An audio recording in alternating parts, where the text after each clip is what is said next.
Bunda, mungkin ada yang diuji dengan anak-anaknya, tapi pesan saya, doakan anak Bunda. Ternyata pinternya anak kita bukan semata-mata karena IQ-nya, tapi karena doa terbaik dari ibunya. Maka yang sering Ahilman sedihkan hari ini bukan kehilangan ibu saya, tapi yang saya sedihkan kehilangan doa-doa ajaib dari ibu saya. Ingat ya, kalau buat anak itu bukan biaya, tapi namanya investasi. Apa bedanya? Kalau biaya dikeluarkan habis, tapi kalau investasi dikeluarkan balik lagi. Maka Bunda jangan takut, setiap anak punya rezekinya masing-masing. Mungkin di antara Bunda ada yang diuji dengan suaminya. Rumah tangga mungkin Bunda ngerasa bahwa hancur rumah tangga Bunda. Misalnya ada, rumah tangga kita boleh hancur gak apa-apa, tapi anak-anak kita gak boleh hancur. Kita punya anak-anak, ke depan besarkan dia dengan kasih sayang ke depan. Maka Bunda jangan putus asa dalam hidup. Bunda sekarang yang punya anak, catat setidaknya ada 4 yang harus ibu lakukan untuk anaknya.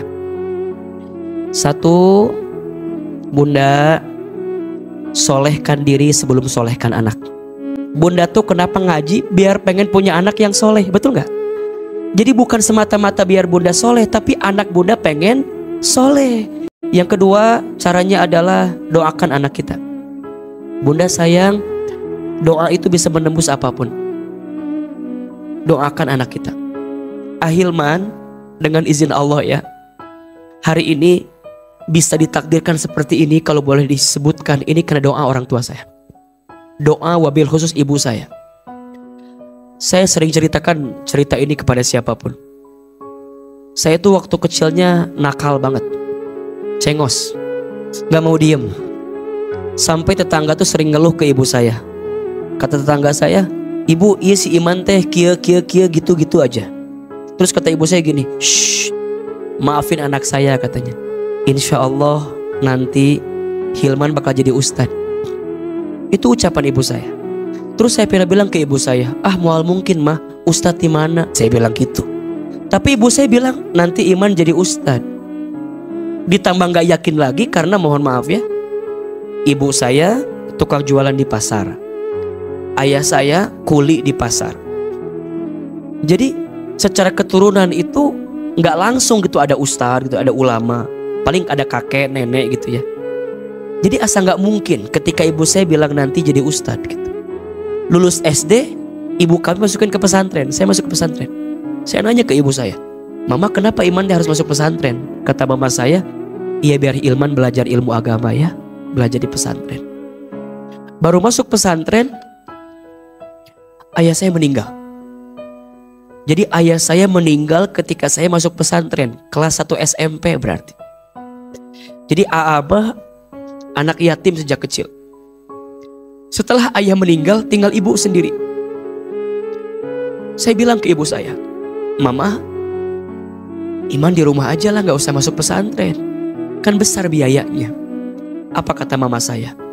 Jangan, Iman harus tetap di pesantren.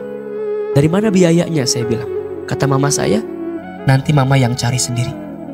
Jadi ibu saya itu kalau pagi-pagi berangkat dari rumah ba'da subuh, buka jongko di pasar, pulang zuhur, habis zuhur keliling, bawain dagangan keliling kampung sampai jam 5 sore.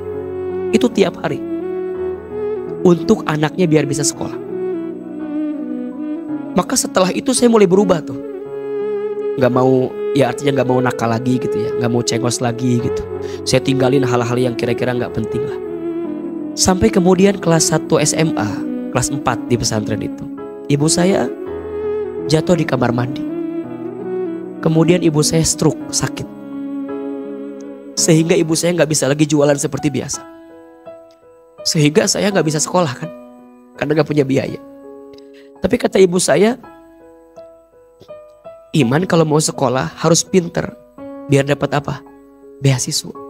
Ku mamah didoakan Iman sing dapat beasiswa bisa sekolah.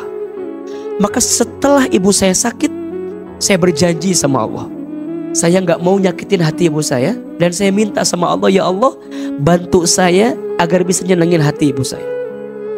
Kalau saya libur dari pesantren, saya pulang ke rumah. Apa yang saya lakukan di rumah? Saya nyuapin ibu saya. Jadi ibu saya tuh karena stroke, jadi makannya harus disuapin sama kita gitu. Jadi kalau saya pulang dari pesantren libur, saya nyuapin ibu saya. Nah ibu saya itu kalau pagi-pagi sarapan suka nonton ceramah ustadz-ustadz di televisi gitu. Satu kali ibu saya bilang begini, Hilman, iya mah, nanti Hilman ceramah di televisi ya seperti ustadz-ustadz itu. Terus saya bilang, gak mungkin mah, kita orang kampung, orang desa, saya bilang gitu. Gak mungkin lah. Dulu di Garut ke Jakarta teh asa jauh kan, asa gak mungkin gitu. Kata ibu saya, shh, jangan begitu nak, aminkan saja. Ada iklan pakai bahasa Inggris. Kata ibu saya, nanti Hilman sekolah pakai bahasa Inggris. Maksudnya ke luar negeri. Saya bilang gak mungkin mah, dari mana biayanya? Shh, jangan begitu, aminkan saja. Ibu kami pernah dapat sejadah, gambarnya Ka'bah. Hadiah dari orang yang pulang haji umroh. Setiap selesai sholat suka baca talbiyah, labbaik Allahumma labbaik. Saya tanya, Mama teh kenapa kalau beres sholat suka baca talbiyah? Dipeluk badan saya, dicium kening saya, diusap kepala saya. Kata mama saya, Mama tuh ingin sekali berangkat ke Baitullah. Mama doakan ya, Hilman bisa bolak-balik ke Baitullah. Amin. Amin. Bunda, teteh, izin Allah ya. Sekarang, apa yang dulu ibu saya pernah ucapkan, sekarang kejadian semua. Ibu saya bilang nanti Hilman ceramah di televisi. Sekarang Allah izinkan itu terjadi. Tapi saya sedih. Ibu saya belum sempat nonton saya di televisi. Karena Allah lebih duluan memanggil usia ibu saya sebelum saya tampil di televisi. Saya dapat kesempatan ke Amerika, ke Jepang, ke Kanada, ke Timur Tengah. Sekolah saya dari S1 sampai sekarang S3 semuanya beasiswa dengan izin Allah. Ustadz pinter ya. Yang pinter bukan saya, tapi yang hebat adalah doa ibu saya. Saya bisa bolak-balik haji umroh kapanpun dengan izin Allah. Tapi tangan saya belum sempat menggenggam tangan ibu saya untuk bisa berangkat ke Bait. Apa pesan yang mau saya sampaikan? Bunda, Ahilman tahu, mungkin di antara bunda ada yang diuji dengan anak-anaknya hari ini. Mungkin ada yang diuji dengan anak-anaknya. Tapi pesan saya, doakan anak bunda. Peluk badannya, cium keningnya, cium ubun-ubunnya, usapin kepalanya. Itu anak titipan dari siapa? Ternyata pinternya anak kita bukan semata-mata karena IQ-nya, tapi karena doa terbaik dari ibunya. Maka yang sering Ahilman sedihkan hari ini bukan kehilangan ibu saya, tapi yang saya sedihkan kehilangan doa-doa ajaib dari ibu saya. Maka sekarang anak bunda sekolah, cari sekolah yang baik. Sebelum dia berangkat, peluk tubuhnya, cium sama bunda, doain. Sebelum dia tidur, doain.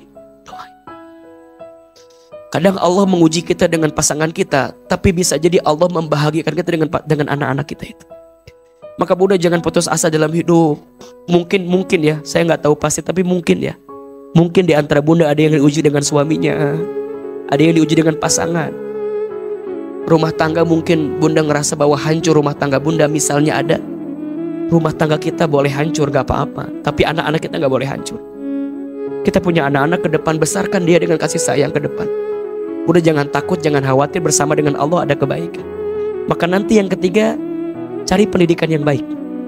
Bunda, tanggung jawab kita buat anak.